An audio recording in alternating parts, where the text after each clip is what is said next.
धीरे धीरे समय बीता। कन्हैया करीब 1 वर्ष के हो गए, लेकिन अभी तक उनका कोई नाम नहीं रखा गया था।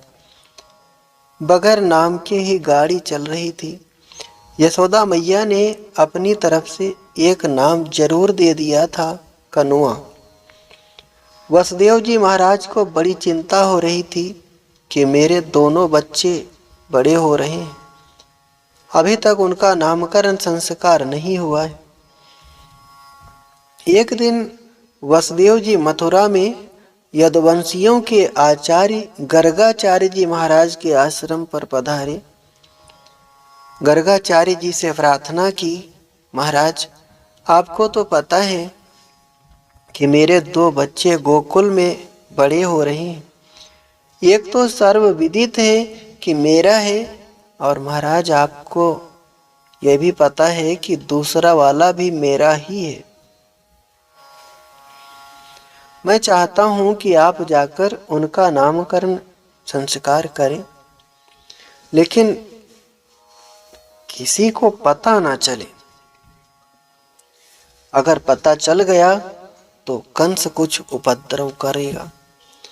गर्गाचार्य जी ने कहा कि आप चिंता न करो, किसी को भी पता नहीं चलेगा, हमारी ये जिम्मेदारी है। एक दिन सुबह सुबह गर्गाचार्य जी गोकुल में पधारे।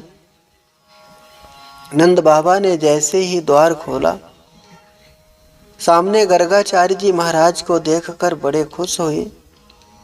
नंद बाबा ने गर्गाचार्य जी से पूछा कि बाबा कैसे हो, कैसे आना हुआ।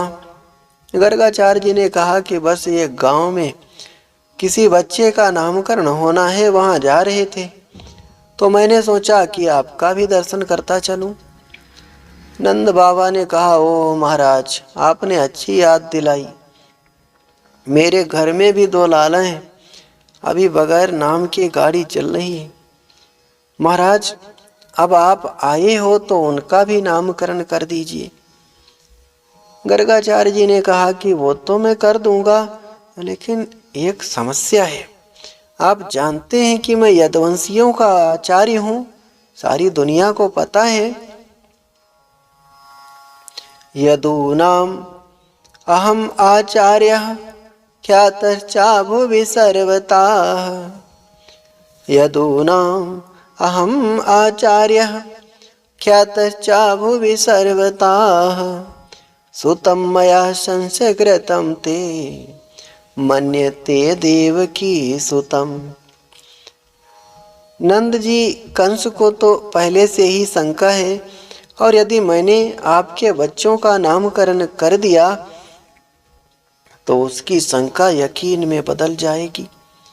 वो समझ जाएगा कि ये नंद का छोरा ही देवकी की 8वीं संतान है, और मैं नहीं चाहता कि मेरे कारण किसी बच्चे को तकलीफ हो। हाँ, यदि आप ये एकांत में करा लें तब मुझे तो कोई दिक्कत नहीं।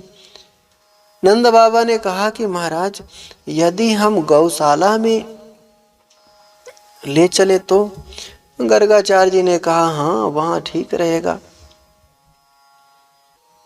गर्गाचार्य जी गौशाला में पधारे। इधर गौशाला में पूरी तैयारी हो गई। नंद बाबा भीतर यशोदा मैया के पास गए और कहा कि अरे यशोदा, बाहर एक बड़े उच्च कोटि के महात्मा आए हैं। यशोदा माँ ने कहा कि अच्छा, गांव में उच्च कोटि के महात्मा। नंद बाबा ने कहा कि हाँ, हम सोच रहे हैं कि उनसे अपने बच्चों का नामकरण करवा लें। यशोदा ने कहा कि सुनो जी, हमारे पास कोई 10-5 लाला तो है नहीं, एक लाला है, वाको नामकरण होएगो तो सबको पता लगेगो, बड़े धूमधाम से नामकरण करवाऊंगी। नंद बाबा ने कहा कि तो बड़ी भोली है, तुम्हें पता नहीं कि जब जब भी हमने उत्सव मनाने की कोशिश की, कोई ना कोई ग्रह लाला के ऊपर आ गया। मैं नहीं चाहता कि मेरे लाला को कोई तकलीफ हो। यशोदा मैया ने कहा कि सुनो जी, हम पड़ोसी को भी नहीं बुलाएंगे। मेरे लाला को कुछ नहीं होना चाहिए। आप चलो, मैं ले करके आती हूँ। यशोदा मैया रोहिणी मैया के साथ गईं। यशोदा मैया ने कहा कि बहन, मुझे तो यकीन नहीं होता कि गांव में उच्च कोटि के महात्मा आएंगे। दोनों ने मिलकर सलाह की कि तुम मेरे लाला को ले लो और मैं तुम्हारे लाला को ले लेती हूँ। यदि उच्च कोटि के महात्मा होंगे तो पहचान जाएंगे। ये सोचकर दोनों माताएं अपने लाला की अदला बदली करके वहां पहुंच गईं। उधर गौशाला में पूरी तैयारी हो चुकी थी। नंद बाबा बैठे, गर्गाचार्य जी बैठे, दोनों माताएं बैठ गईं। नंद बाबा ने कहा कि महाराज बोलिए, क्या नाम होगा। गर्गाचार्य जी ने जब रोहिणी माता की गोद के लाला का दर्शन किया तो मोर को ध्यान लगे घन घोर, ढोर को ध्यान लगे नटकी, दीपक ध्यान पतंग लगे, पनिहारी ने ध्यान लगे मटकी। गर्गाचार्य जी की ध्यान समाधि लग गई। ध्यान में तो आंखें बंद थीं, लेकिन बाहर से खुली थी। सांस भी बंद हो गई। काफी समय बीत गया तो दोनों माताएं उनके मुख की तरफ देखने लगी। यशोदा मैया ने कहा, अरे बाबा, क्या हो गया। गर्गाचार्य जी कुछ नहीं बोले। तब मैया ने उनके नाक के पास हाथ ले जाकर देखा, अरे बहना, इनकी तो सांस उनाई चले। फिर मैया ने चुटकी बजाई, पर गर्गाचार्य जी को तो कोई फर्क नहीं। यशोदा मैया ने कहा कि बहन, इनकी तो पलकें भी नहीं गिरे, क्या हुआ।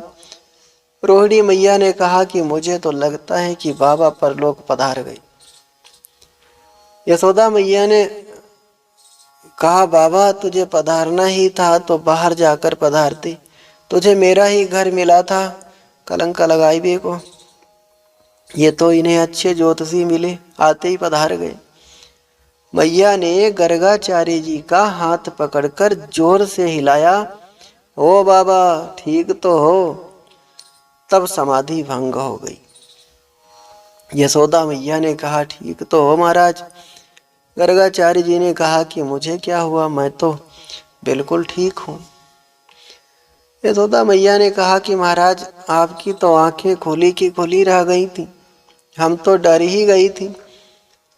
गर्गाचार्य जी ने सोचा कि कब तक छुपाऊंगा, बता ही देता हूँ। जैसे ही गर्गाचार्य जी कहने लगे कि रोहिणी मैया की गोद में जो लाला है वो तो साक्षात, इतने में कन्हैया ने इशारा किया कि बाबा बताना मत।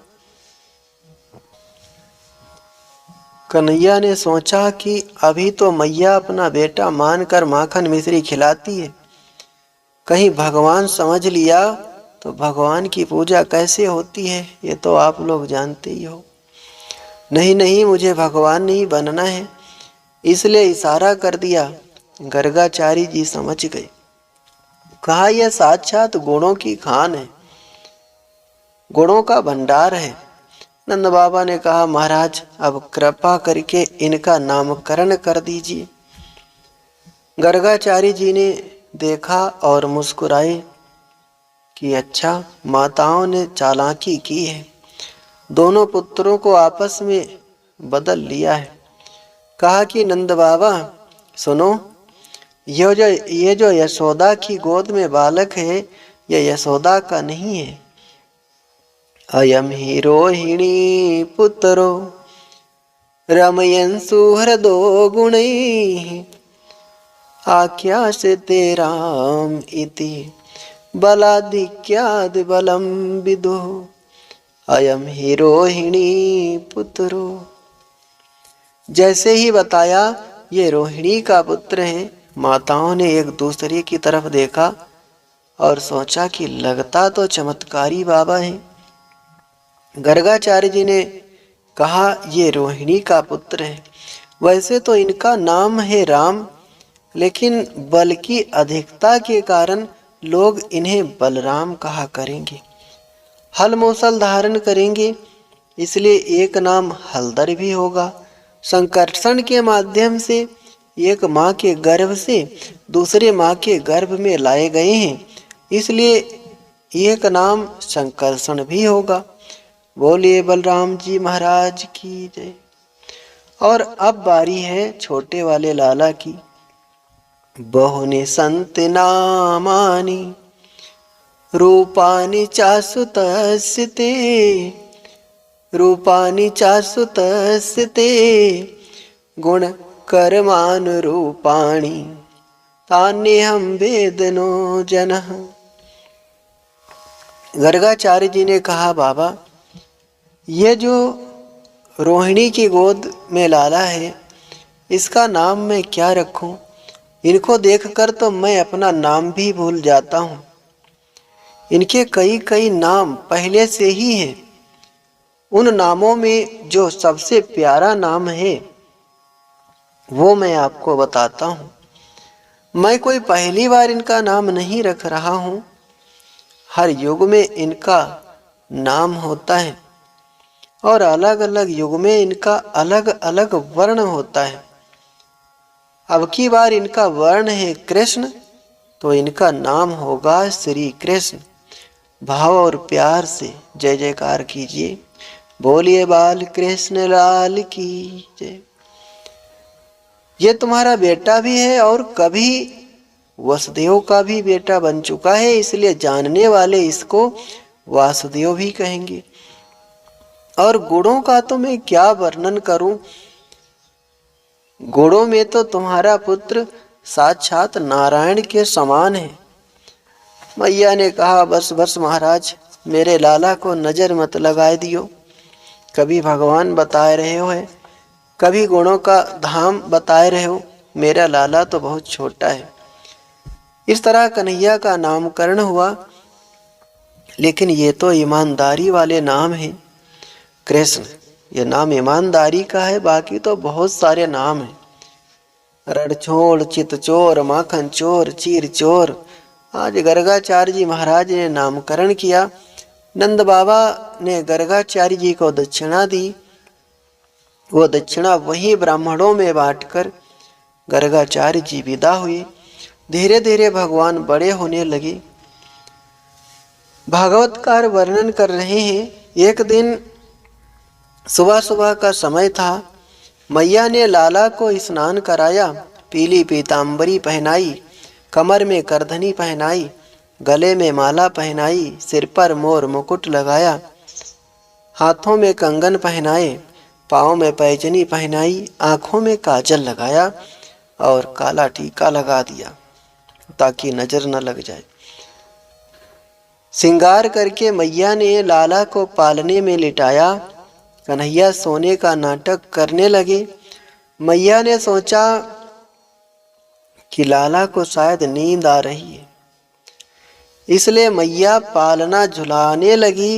लेकिन लाला बड़े तेज हैं, जब तक मैया पालना झुलाती है तब तक सो जाते हैं, और जैसे ही झुलाना बंद करती है उठकर बैठ जाती हैं। मैया मुस्कुरा रही थी। अच्छा, सब समझते हो। धीरे धीरे प्रभु सो गए। मैया भीतर जाकर अपना काम करने लगी। बाल चरित हरि बहु विधि कीना, बाल चरित हरि बहु विधि कीना, अति आनंद दासन कहूँ दीना, अति आनंद। भगवान ने अनेक लीलाएं करके भक्तों को बड़ा आनंदित किया। अब धीरे धीरे प्रभु चलने लगे हैं। मैया उंगली पकड़कर चलना सिखाती है। कैसी अद्भुत छटा हो रही है आंगन में। माँ यशोदा भगवान की उंगली पकड़ती है और ठमुक ठमुक करके चलना सिखा रही है। काले न ब्रजताल पेन गोकुले राम के सवो, जानुभ्याम सह पाणिभ्याम रिंगमाणो विजयतो। दोनों भाई घुटनों के बल चलते चलते गौशाला में पहुंच जाते हैं। अपने पूरे शरीर में गोबर का लेपन कर लेते हैं। मैया उन्हें डांट करके घर ले आती है। सुखदेव जी कहते हैं, परीक्षित, गोविंद के अंग में कीचड़ भी अंगराग की तरह रुचिकर लगता है। सुंदर को सब कुछ सुंदर लगता है, सुंदरे किम न सुंदरम। धूल में लिपटे माधव बहुत लुभावने लगते हैं। क्रीड़ा करते करते गोविंद थोड़ा और बड़े हो गए। कभी गायों के सींग से लटक जाते हैं, कभी बछड़ों के मुख के दांत गिनने लग जाते हैं, कभी जलती हुई लकड़ी को घुमाने लग जाते हैं, कभी चंदा मामा के लिए रूठ जाते हैं, कभी छुरा लेकर के वीर बालकों की तरह तलवार जैसे घुमाने लग जाते हैं।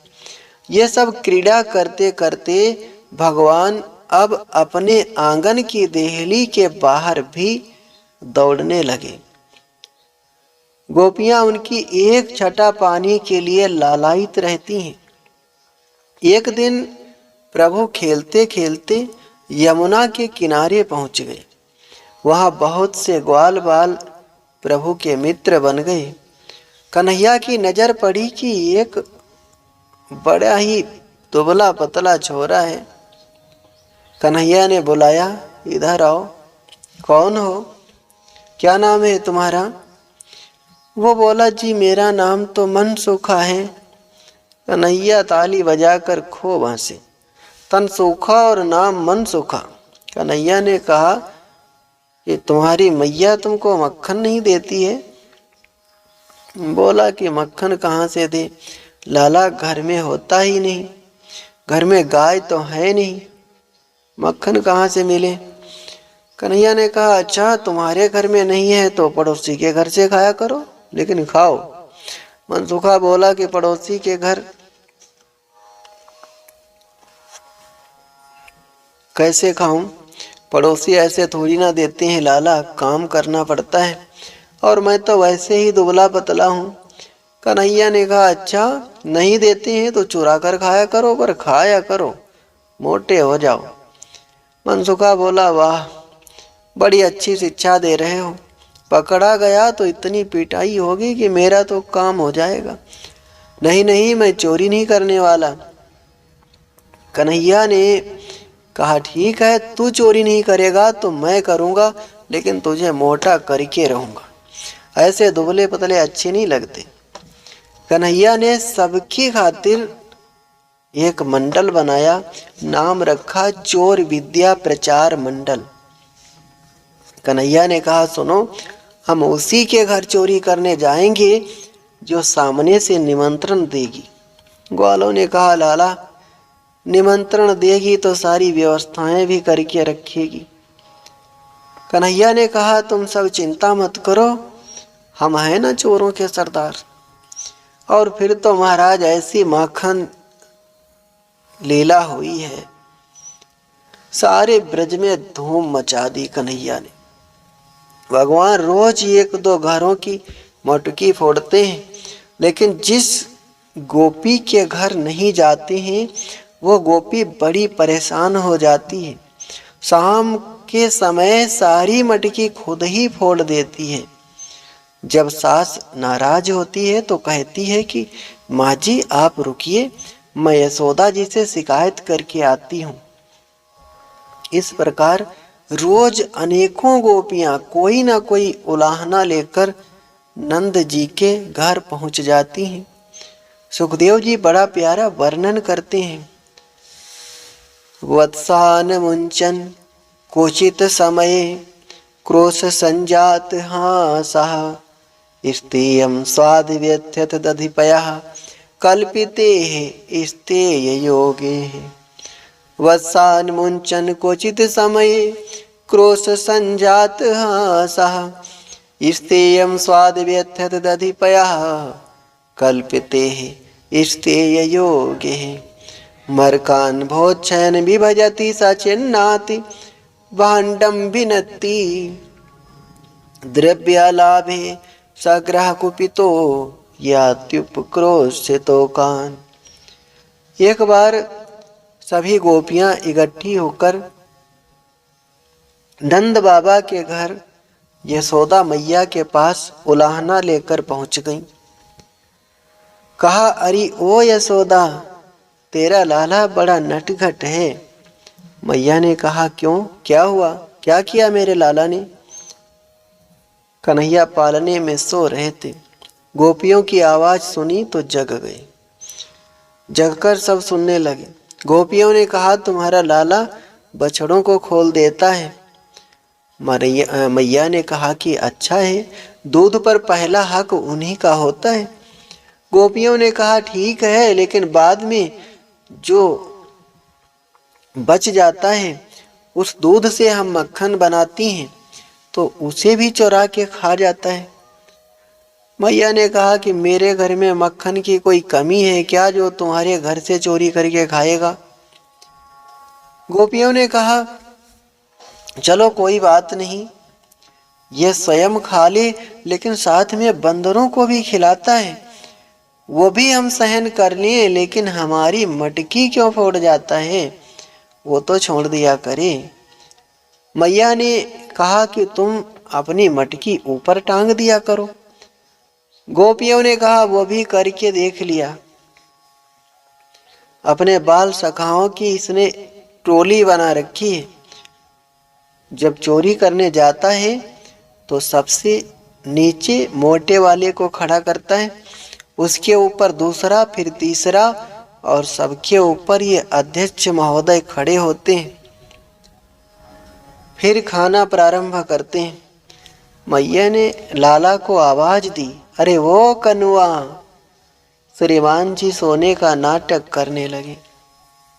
अपनी काजल से भरी आंखों को मेढ़ते हुए बाहर आए और मैया का आंचल पकड़कर खड़े हो गए।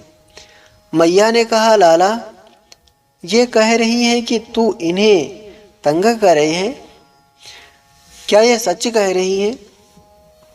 कन्हैया ने कहा, मैया, तू ही तो कहती है कि सबको मिल बांट कर खाना चाहिए, और जब ये छोटे छोटे बंदर भूख से मेरी तरफ देखते हैं तो मैं इन्हें खिलाए बगैर कैसे खा लूं? मैया, मटकी इसलिए फोड़ता हूं कि ये गोपियां इतनी पुरानी मटकी रखती हैं, ये फूटेंगी तभी तो नई लेंगी, बेचारे कुम्हारों को काम मिल जाएगा। मैया ने कहा, गोपियों, मिट्टी का मटका है तो फूटेगा ही, इसमें मेरे लाला का क्या दोष? गोपियां शिकायत करती हैं। मैया सुन सुन करके मुस्कुराती है। गोपियों के मन के भाव को ताड़ जाती है। फिर कन्हैया को भी डांट लगाती है, लाला, तू इन्हें तंग करता है। कन्हैया कहते हैं, मैया, तू इनकी बातों में मत आना, ये नंबर 1 की झूठी हैं। मैया कहती है, लाला, सो तो मुझे पता है कि मेरे ब्रज में एक तू ही सत्यनारायण पैदा हुआ है, बाकी सब झूठे हैं, लेकिन जिस दिन पकड़ पाऊंगी तब तुझे पता चलेगा। और एक दिन श्रीमान जी अपने ही घर घुस गए चोरी करने के लिए। जैसे ही माखन की मटकी में हाथ डाला, इतने में मैया पहुंच गई। लाला, ये तू क्या कर रहा है?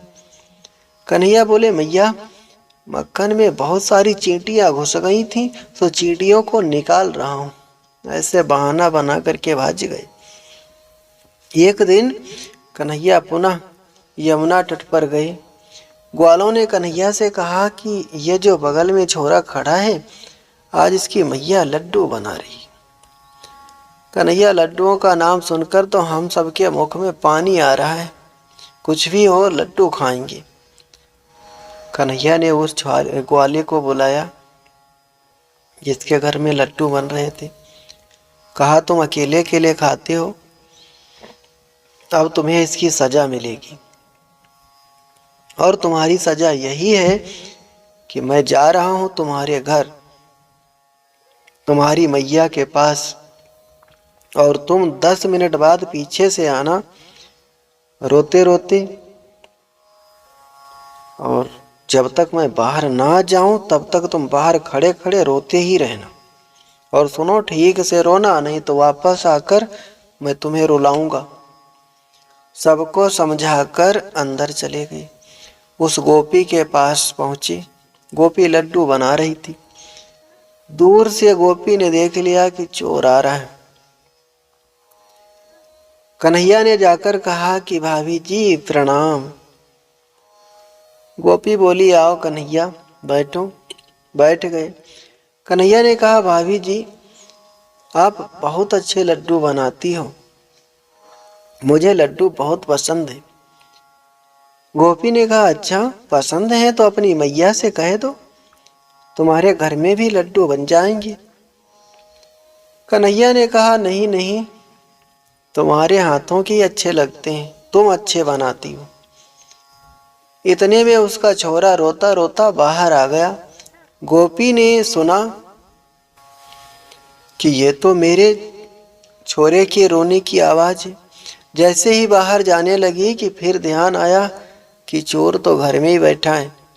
सोचा कि अगर चोर को कोतवाल बना दूंगी तो ये चोरी नहीं करेगा।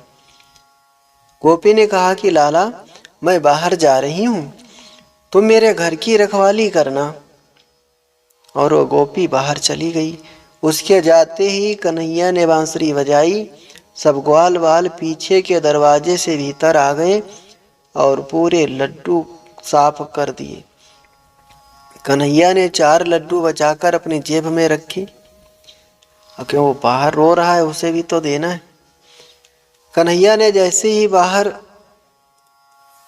रोते हुए छोरे के पास गए और वो छोरा कन्हैया को देखा तो हंसने लगा। गोपी ने कहा शरारती कहीं के, परेशान करता है, 2 थप्पड़ दूंगी। कन्हैया ने कहा बहुत अच्छी एक्टिंग की, ये लो 4 लड्डू। ग्वाला बड़ा खुश हुए, कन्हैया से कहने लगे कि मेरी मैया तो मुझे 2 ही लड्डू देती थी, तूने 4 दिए, आज तो आनंद आ गया। उधर गोपी ने जब लड्डू के थाल को देखा, सारे लड्डू गायब थे। आवाज लगाई अरे वो कन्हैया, ये तूने अधर्म किया है, मैंने तुम्हें रखवाला बनाया था। कन्हैया ने कहा कि तुमने घर की रखवाली के लिए कहा था, लड्डू की रखवाली के लिए थोड़ी ने कहा था। तुम्हारा घर सुरक्षित है, देख लो। गोपी ने सिर पे हाथ रखा, हे भगवान इससे कब छुटकारा मिलेगा। और कन्हैया ग्वाल वालों के साथ गाते हुए निकल गए। बाले चरित हरि बहु विधि कीना, बाले चरित हरि बहु विधि कीना, अति आनंद दासन कहूँ दीना, अति आनंद। इस तरह अनेक लीलाएं करते हुए प्रभु ब्रजवासियों को बड़ा आनंद दे रहे हैं। एक बार की ऐसी घटना है, एक नई नई बहू ब्रज में आई। उसने सुना था कि कन्हैया बहुत सुंदर है। उस गोपी के पति ने उसको बहुत समझाया था कि देख नंद का छोरा है, उसके चक्कर में मत आना, लेकिन नहीं मानी। एक दिन कन्हैया पहुंच गए तो इसने कन्हैया को बांध दिया, फिर यशोदा मैया को बुला लाई, तब तक कन्हैया गायब। यशोदा माँ ने बहुत डांट लगाई। दूसरे दिन हाथ में मटकी ली और जमुना पे जा रही थी पानी भरने, तब तक कन्हैया मिल गए। कन्हैया को देखते ही बुलाया कि इधर आ। गए कि तूने, मैं तुझे बांध के गई थी, तूने रस्सी कैसे खोल ली। कन्हैया ने कहा तुम्हें बांधना ही नहीं आता था, ठीक से बांधा ही नहीं, हाथ पैर खुल गए, मैं बच गया। गोपी ने कहा तुम्हें बांधना आता है। कन्हैया ने कहा हाँ, मैं जिसे बांध दूं खुलता नहीं। गोपी ने कहा मुझे सिखाओगे? कि हाँ सिखाएंगे। चलो घर। लेके गए, एक रस्सी ली, खंभे के बल खड़ा किया और नीचे से लपेटना शुरू किया। पहले पैर बांधे, फिर ऊपर तक लेके गए, खंभे में लपेट के, फिर हाथ बांध दिए पीछे करके। फिर दरवाजे की तरफ बढ़े, तब गोपी को ध्यान आया कि मैं तो बंध गई, अब ये भाज न जाए। कन्हैया ने अंदर से कुंडी लगाई, पीछे के गेट से निकलने लगे तो गोपी ने कहा, कन्हैया दरवाजा क्यों बंद कर रहे हो, मुझे खोल तो दो। कन्हैया ने कहा, भाभी जी बांधने की बात हुई थी, खोलने की नहीं। बाज गए। शाम को उसके पति देव आए, आवाज लगाई। देवी जी ने अंदर से कहा, पीछे से आ जाओ। बड़ी खटपट हुई। पीछे से गए, देखा कि बंधी खड़ी है। खोला तो हाँफते हाँफते बोली कि पानी पिलाओ, गला सूख गया, सुबह से बंधी पड़ी हूँ। पानी दिया तो गोपति ने पूछा क्या हुआ, तब उसने बताया कि नंद के छोरा आया था। पति बहुत हंसा, मैंने पहले ही कहा था उसके चक्कर में मत पड़ना। ऐसी ऐसी माधुरी लीलाएं करते हुए कन्हैया ब्रजवासियों को आनंदित कर रहे हैं। एकदा कीर्ण मानस्ते रामद्या गोपदारिका कृष्णो मृदं भक्षितवान् इति मात्रेण वेदयन् कस्मान् मृदमदान्तात्मन् भवान् भक्षितवान् रहा वदन्ति तावकाहेते कुमारास्ति गृजोपयम्। एक दिन भगवान सुबह सुबह खेलते हुए ब्रह्मांड घाट पर पहुंच गए। वह मिट्टी का टुकड़ा उठाया और मुंह में रख के गटक गए। मधुमंगल ने देख लिया और पूछा, लाला ये तेरे मुहड़े में क्या है? कन्हैया ने कहा, ओह। मधुमंगल ने कहा, अच्छा माठी खाता है, फिर झूठ भी बोलता है। ठहर, अभी तेरी मैया से शिकायत करता हूँ। मधुमंगल यशोदा मैया के पास गया। अरे ओ यशोदा मैया, आज तेरे लाला ने माटी खाई है। यशोदा मैया ने सुना, बहुत गुस्सा आई। आज अगर नहीं डांटूंगी तो आज मिट्टी की खबर आई है, कल पता चलेगा इसने गुटखा खा लिया। और छड़ी उठाई और कन्हैया के पास दौड़ी दौड़ी आई, कान पकड़ करके बहुत डांट लगाई।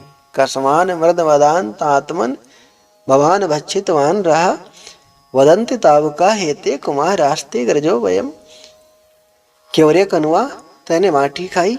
मरकट बंधु चटोरे, लगता है पिछले जन्म में शुकर था, मिट्टी खाता है। कन्हैया ने कहा, नहीं नहीं मैया, मैंने मिट्टी नहीं खाई। मैया ने कहा, अच्छा मधुमंगल कह तो रहा है, तेरे दाऊ भैया कह रहे हैं। कन्हैया ने दाऊ भैया को तिरछी नजर से देखा। क्यों दाऊ भैया, आप मेरी शिकायत करते हो? मैं भी मैया से आपकी शिकायत करूंगा कि दाऊ भैया भांग के गोले खाते हैं। दाऊ जी डर गए, कहा, नहीं नहीं मैया, मेरे सामने नहीं खाई है, बाकी कभी खाई हो तो मुझे नहीं पता। मधुमंगल ने कहा, नहीं मैया, ब्राह्मण का बेटा हूँ, चोटी की कसम खाकर कहता हूँ, इसने मेरे सामने मिट्टी खाई है। मैया ने कहा, मैं किसी की बात नहीं मानती, लाला तू ही बता, तूने मिट्टी खाई है? कन्हैया ने कहा, नहीं, ना हम भक्षित्वा नंब सर्वे मिथ्या विशंसिनः यदि सत्य गृहस्तर्हि समक्षम पश्चिमे मुखम। माँ, मैंने मिट्टी नहीं खाई। अगर फिर भी तुझे भरोसा ना हो तो मेरा मुख खोल कर देख ले।